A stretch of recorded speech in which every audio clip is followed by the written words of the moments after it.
आज जगामध्ये मोठं संकट आहे। या संकटाच्या काळामध्ये मोदीजींनी काही अपेक्षा आपल्याकडनं व्यक्त केलेल्या आहेत। जसं आम्ही सांगितलं, हा येत्या 6 महिन्यातला आमचा शेवटचा मोठा कार्यक्रम असेल। आता मोठ्या कार्यक्रमांचं आयोजन आम्ही करणार नाही। बंधू भगिनींनो, लक्षात घ्या, मोदीजी या ठिकाणी जे सांगतायत ते देशहिताकरता सांगतायत। आज आपण जर बघितलं तर जगभरामध्ये इंधनाच्या किमतीत किती वाढ झाली।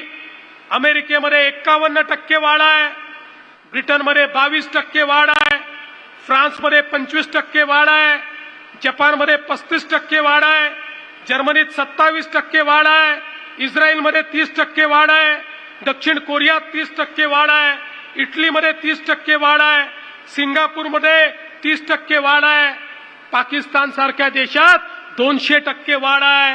आणि आमच्याकडे मात्र मोदीजींनी मात्र 3.5% वाढ या ठिकाणी केलेली आहे। आणि ती देखील आता इतके दिवस तर ती वाढ त्यांनी होऊ दिली नाही।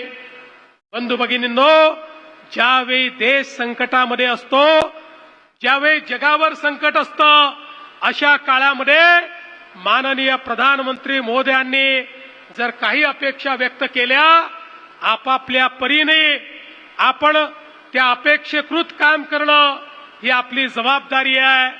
बंधू भगिनींनो, आपण देशभक्त आहोत आणि देशभक्ती ही अशा परिस्थितीमध्ये आपण किती देशाकरता त्याग करू शकतो याच्यावर अवलंबून असते।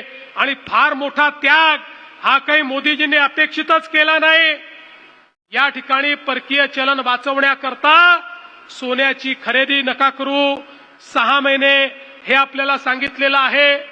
इंधन जेवढं वाचवता येईल तेवढं इंधन वाचवा हे आपल्याला सांगितलेलं आहे।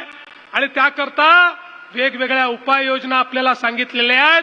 अनिर्बद्ध पद्धतीनं खतांचा उपयोग करू नका हे आपल्याला सांगितलेलं आहे। या सगळ्या गोष्टी या करण्यासारख्या आहेत।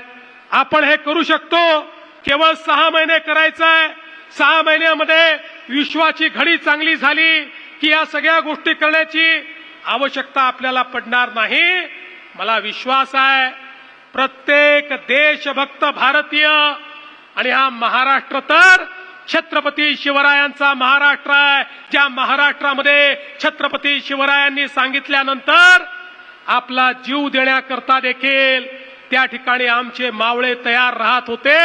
अशा या महाराष्ट्रामध्ये आपापल्या परीनं जे जे शक्य आहे ते करण्याचा प्रयत्न आपण सगळे मिळून करूया, हा विश्वास व्यक्त करतो।